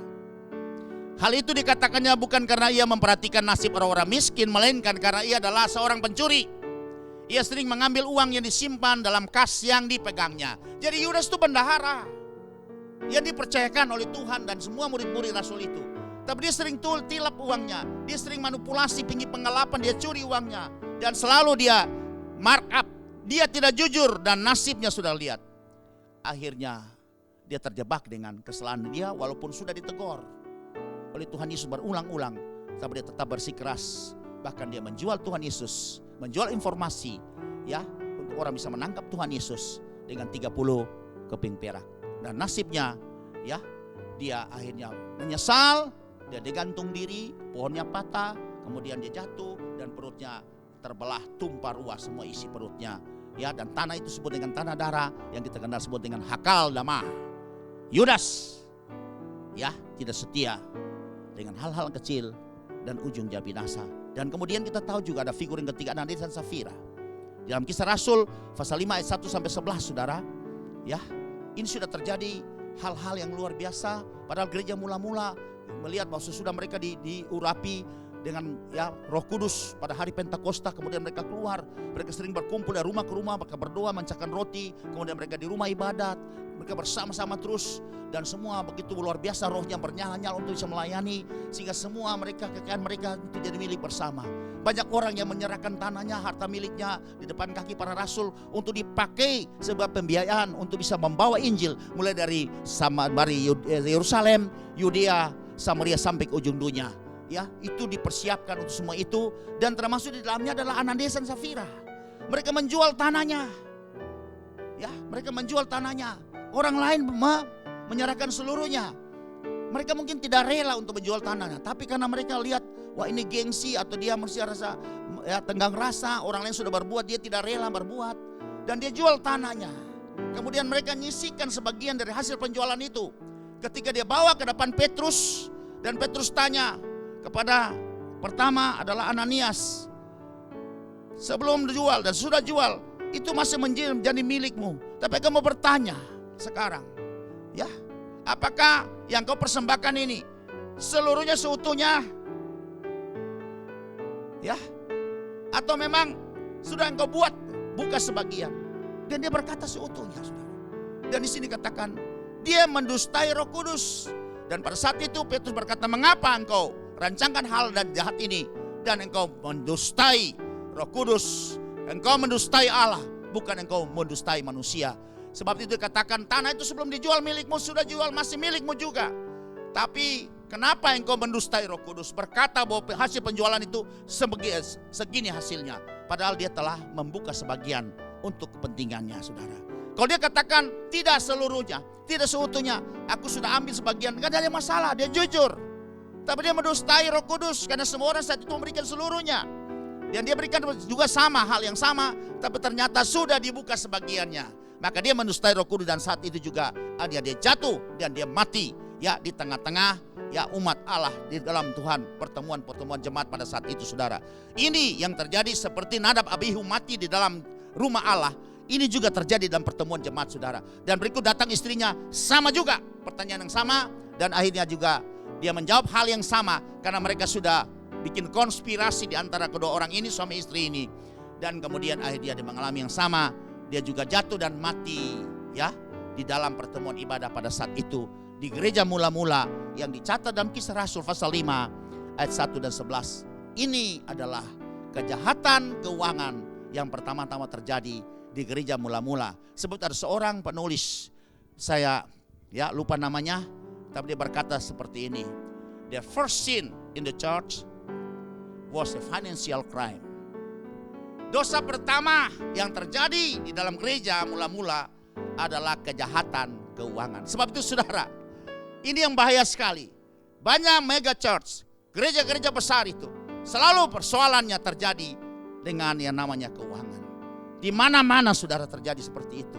Di Amerika, ya, di Indonesia, di Singapura, di Korea, semua mengalami masalah dan persoalan keuangan ini, saudara. Semua pada gereja, bukan gereja kecil, tapi semua pada gereja besar. Mereka terjerat dengan kejahatan keuangan seperti ini. Sebab itu ada seorang penulis buku yang katakan, the first sin in the church was a financial crime. Dosa pertama yang timbul dari gereja adalah kejahatan keuangan. Haleluya. Kita kembali lanjut lagi pada bagian B ini, setia dalam hal pekerjaan ya atau profesi yang Tuhan percayakan kepada kita, baik lewat orang lain, apa di kantor kita, baik sebagai PNS mau sipil maupun militer, atau pekerja di swasta, kantor-kantor swasta, saudara. Mari kita lihat di sini, setia harus dari hal-hal yang kecil. Makanya sudah bisa lihat ada satu figur, Daud itu dipercaya ya oleh keluarga Isai untuk mengembalakan kawanan domba yang kecil sekali, bukan kecil lagi, kecil sekali. Karena kawanan domba yang digembalakan itu hanya berjumlah 2-3 ekor. Cuma 2-3 ekor, saudara. Tapi dia begitu setia, dia bertanggung jawab. Walaupun menghadapi ancaman, dia rela menaikkan nyawanya. Waktu dia datang melihat saudara-saudaranya ya, Sama, Eliab, Abinadab, Osem, itu mereka sebagai katakanlah tentara daripada kerajaan Israel. Mereka berhadapan dengan pasukannya Filistin. Ya sudah berhari-hari di situ, maka orang Filistin menghina umat Israel. Daud datang karena disuruh orang tuanya bawa makanan, melihat apakah saudara-saudara masih hidup atau tidak. Dan ketika Daud melihat penghinaan itu, Daud terpancing emosinya. Ya, dia ingin membela. Kenapa orang yang tidak bersunat ini dibiarkan untuk menghina umat Allah? Dan di situ kemudian ya Eliab katakan, Abinadab dan Eliab katakan, kamu kenapa ya datang ke sini dan membiarkan kawanan domba Indo 3 ekor itu, siapa yang melihatnya? Kemudian akhirnya Daud bilang, aku akan tantang orang itu. Dan dengan perkataan ini Daud dibawa menghadap Raja Israel saat itu adalah Saul. Dan Saul melihat, engkau anak muda, itu orang sana sudah terlatih perang dari sejak usia muda. Dia ahli perang, dia besar lagi, tinggi hampir 3 meter saudara. Tapi Daud bilang, aku akan menantang dia. Ya, dia telah menghina umat barisan Allah, aku akan menantang dia. Dan terbukti memang sudah lihat apa ya menjadi referensi Daud. Daud meyakinkan kepada Saul, ya aku mengembalakan kambing domba. Kalau ada ya singa atau beruang yang datang merekam domba dari kawanan, aku lawan sama dia. Ya, aku menyerang, aku nangkap dia, aku pukul sama dia, aku hajar sama dia, dan aku membunuhnya mereka semua. Daud tidak membiarkan 2-3 ekor saja, walaupun nyawanya dari taruhan saudara, tapi dia setia luar biasa dalam hal-hal profesi yang Tuhan percayakan lewat keluarga Isai ini. Maka dikerjakan dengan sungguh-sungguh, bahkan dia rela menyerahkan segala hidupnya untuk tanggung jawab pekerjaan yang telah dipercayakan kepada dia. Ini membuktikan orang yang setia, orang yang bertanggung jawab, orang yang betul-betul tangguh kukuh menghadapi tekanan apapun, ancaman apapun. Dia tidak pernah lari dari tanggung jawabnya dan bekerja terus di sini. Dan itu teruji kesetiaannya, bahwa Daud itu menjadi orang yang setia. Sebab itu akhirnya kita bisa lihat bahwa Daud itu bisa mengalahkan Goliat. Dan karena kesetiaan Daud ini membuat Daud menjadi pribadi yang berkenan kepada Tuhan. Dan Tuhan mencatat ya, tidak ada pribadi yang berkenan kepada Tuhan. Hanya 3 orang dalam Alkitab ini yang dicatat. Yang pertama adalah Henok, yang kedua adalah Daud, dan ketiga adalah Tuhan Yesus. Dan jelas Tuhan mengulangi dalam kisah para rasul pasal 13 ayat 22 kita akan baca bahwa Daud ini menjadi orang yang berkenan di hati Tuhan. Dan saya tahu pasti salah satu faktor adalah sifat Daud adalah dia adalah pribadi yang setia dengan tanggung jawab yang telah dipercayakan kepadanya. Walaupun dalam bentuk yang kecil, tapi dia tetap setia. Maka akhirnya dia dipromosi untuk hal-hal yang lebih besar lagi. Kita bisa baca di dalam Kisah Rasul pasal yang ke-13 itu ayat 22. Kisah Rasul 13. Setelah Saul disingkirkan, Allah mengangkat Daud menjadi raja mereka.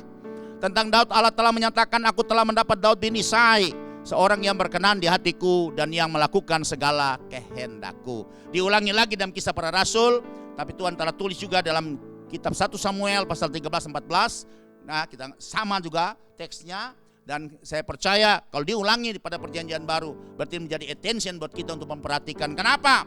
Daud tidak ada kelemahannya, banyak kelemahannya, tapi ia membuat Tuhan menjadi katakanlah memberikan perhatian khusus dan memuji Daud. Dan berulang-ulang Tuhan katakan seperti itu, dan menjadi pembanding buat raja-raja sesudahnya Daud itu. Kenapa mereka tidak sama dengan moyang mereka adalah Daud? Membuktikan bahwa karena kesetiaan Daud ini yang menjadi satu faktor juga yang membuat Tuhan berkenan atas kehidupan Daud ini. Dan akhirnya kita bisa melihat di sini bagaimana bagian yang ketiga Romawi, berkat dari orang-orang yang setia. Berkat dari orang-orang yang setia di sini, yang pertama atau dia akan menjadi orang kepercayaan Tuhan dalam pelayanan. Sebab itu bukan manusia yang percayakan, pelayanan ini adalah milik Tuhan. Ya, semua pekerjaan yang kita lakukan hari ini adalah milik Tuhan. Bagaimana orang itu bisa dipercaya oleh Tuhan di dalam pelayanan apapun juga yang dia kerjakan. Kita bisa baca dalam surat 1 Timotius pasal pertama ayat yang ke-12.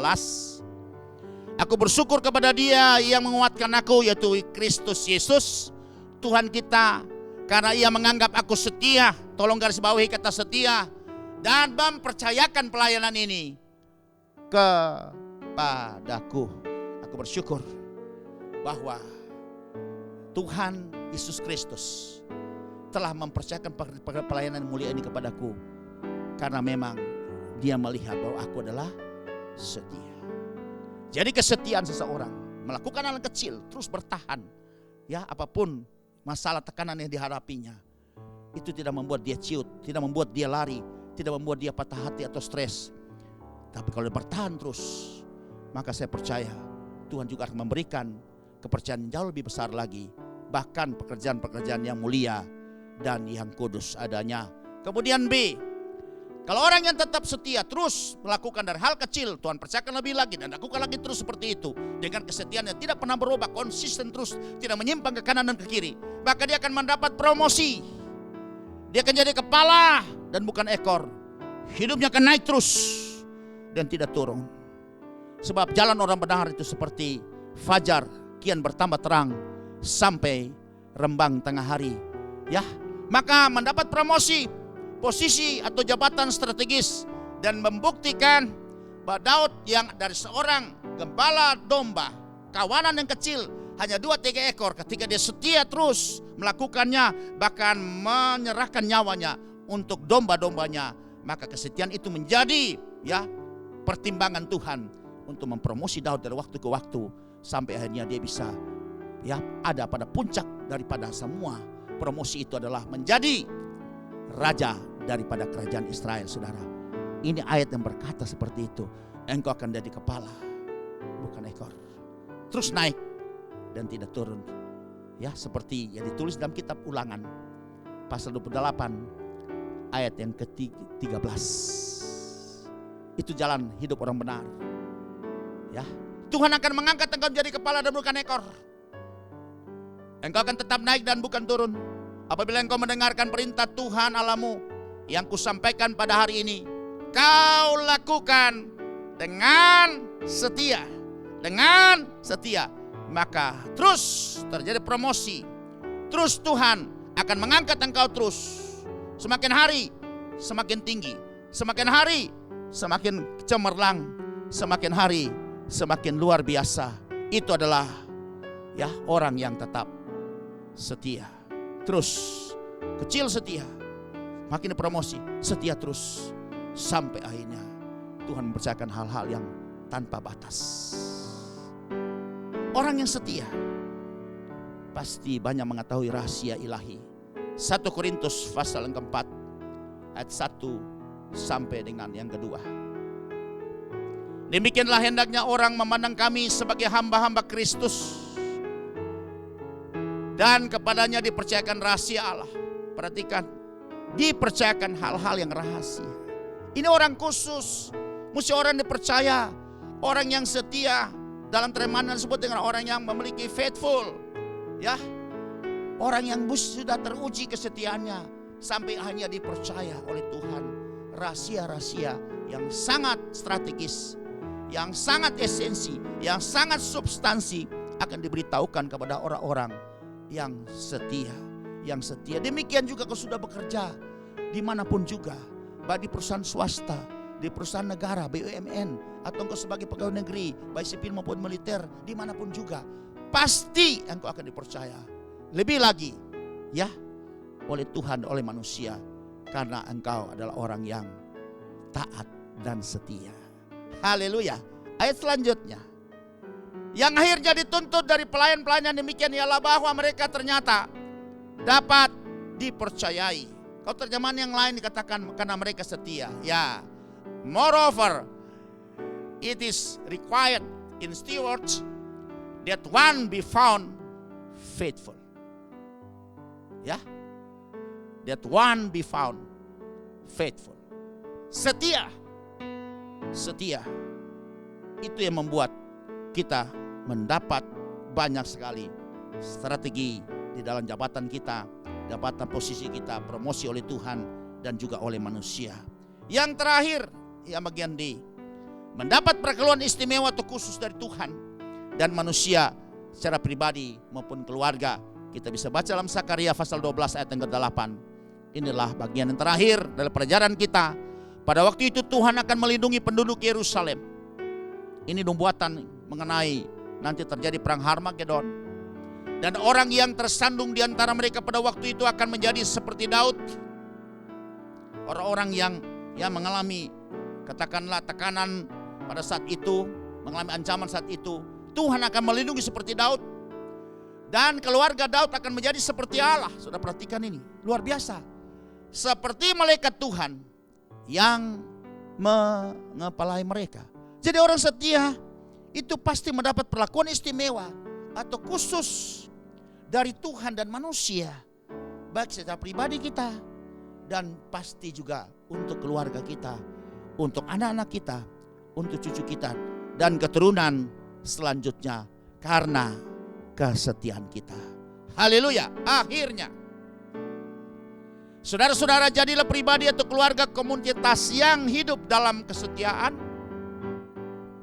untuk dipakai Tuhan melakukan pekerjaan-pekerjaan besar di akhir zaman menjelang Tuhan Yesus datang. Amin. Berbahagia setiap orang yang mendengar firman Tuhan, menerimanya, menyimpan dalam hatinya, dan melakukannya.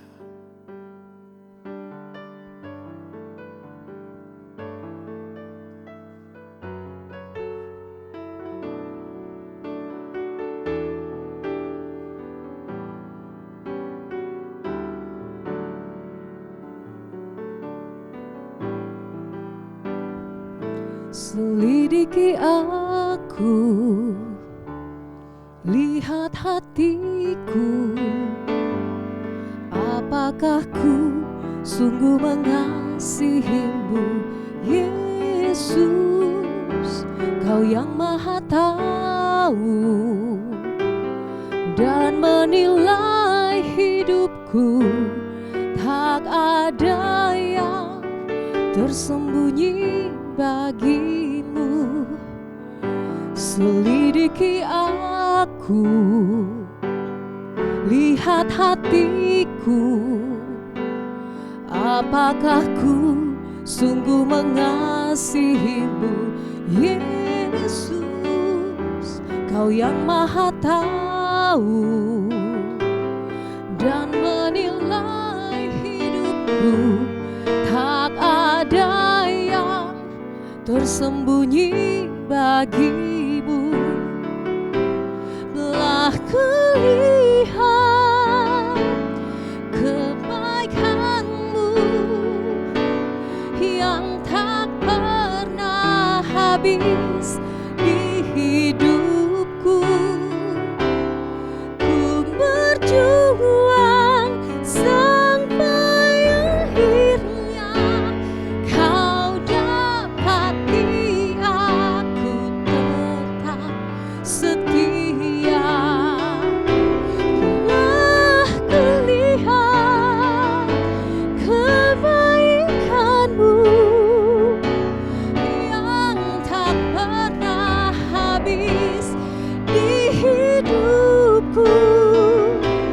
Ku berjuang sampai akhirnya Kau dapati aku tetap setia.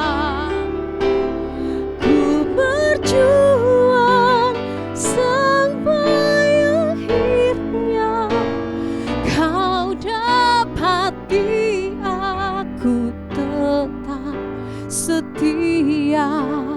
Kau dapati aku tetap setia.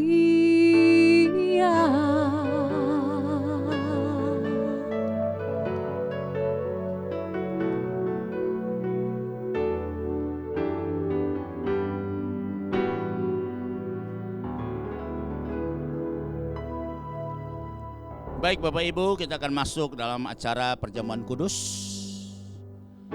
Bapak Ibu yang dimanapun engkau berada, siapkan roti dan anggurmu, dan kita akan berdoa untuk memberkati roti dan anggur ini. Angkat itu roti dan anggur di hadapan Tuhan. Bapa, hari ini di hadapan kami diperhadapkan dengan roti dan anggur biasa ini. Tapi kami percaya ketika kami memberkatinya, maka sorga memperhitungkannya sebagai tubuh dan darah Yesus. Ia akan menyatu dengan tubuh dan darah kami, akan menguatkan, menyembuhkan kami. Karena dalam tubuh dan darah Yesus itu ada bilur-bilur Tuhan Yesus. Dan firman berkata, oleh bilur-bilurnya Tuhan Yesus, sakit penyakit kami disembuhkan oleh Tuhan. Sebab itu dengan iman kami akan melepaskan berkat atas roti dan anggur ini. Berkat dari Bapa, Tuhan Yesus dan Roh Kudus. menjadi bagian daripada roti dan anggur ini. Dan kami akan siap memakannya dan meminumnya dengan rasa hormat. Di dalam nama Tuhan Yesus, kita semua yang akan memakan dan meminum roti dan anggur ini sama-sama katakan amin. Angkat roti tinggi di atas kepalamu, di tangan kananmu, dan engkau dengar firman Tuhan ini. Percayai, katakan amin, dan di dalam nama Tuhan Yesus kita akan makan dengan rasa hormat. Demikian kata firman Tuhan. Bukankah roti yang telah dipecah-pecahkan, yang sekarang berada di tangan kananmu tinggi di atas kepalamu, adalah persekutuan dengan tubuh Yesus? Amin. Di dalam nama Tuhan Yesus kita akan makan dengan rasa hormat.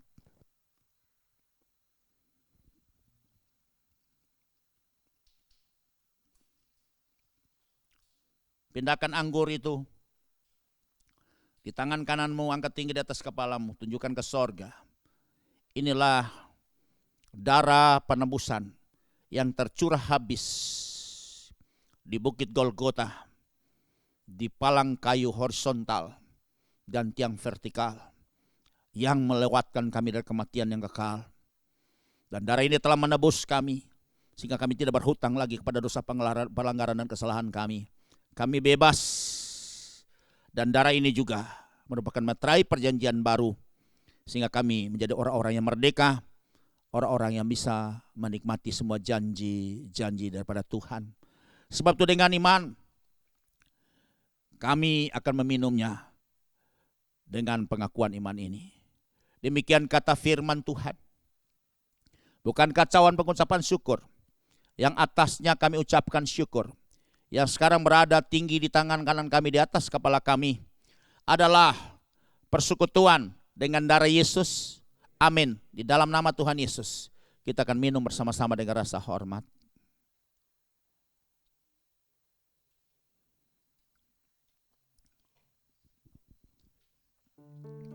Mari bersyukur. Bersyukur menggunakan bahasa roh. Aramasiri dahanaraya ralamaya ralala.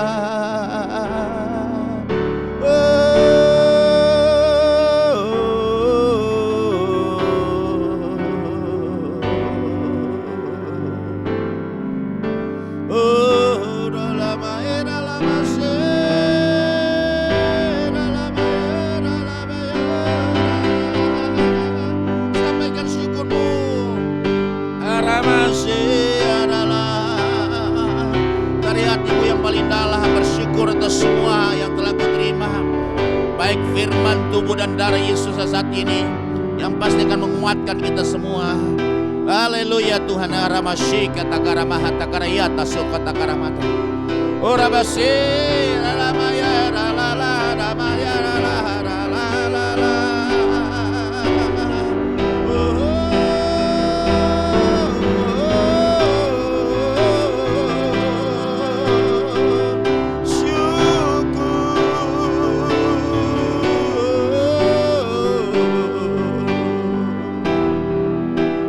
Haleluya.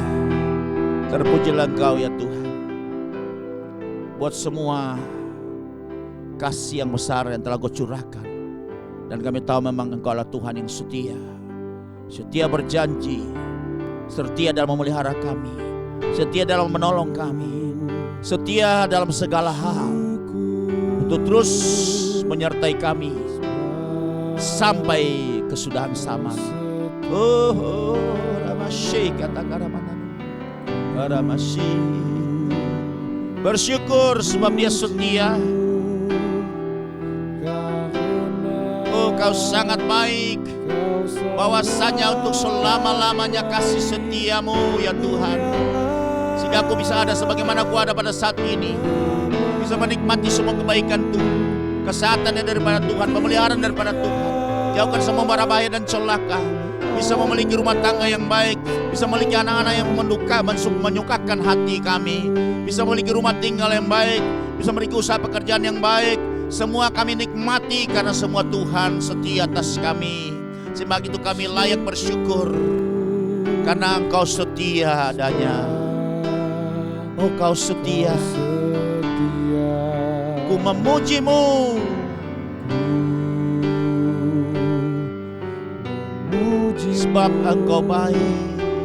karena Kau sangat baik. sangat baik. Oh, mulialah Mulialah namamu. namamu. Ku tinggikan, Ku tinggikan, ku agungkan, ku hormati selama hidupku. Haleluya, mulialah. Mulialah Oh, namamu. namamu. Ku tinggikan, Haleluya. ku agungkan selama hidupku.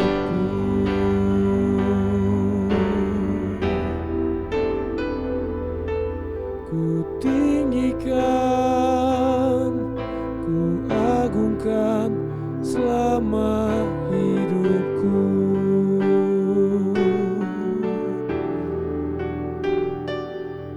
Ku tinggikan, ku agungkan selama hidupku. Angkat tanganmu, tadakan tanganmu, dan terimalah berkat dari Bapa yang sangat mengasihi engkau. Tuhan Yesus akan melindungi engkau dan memelihara engkau kemanapun engkau pergi dan berada. Dijauhkan dari segala mara bahaya dan celaka.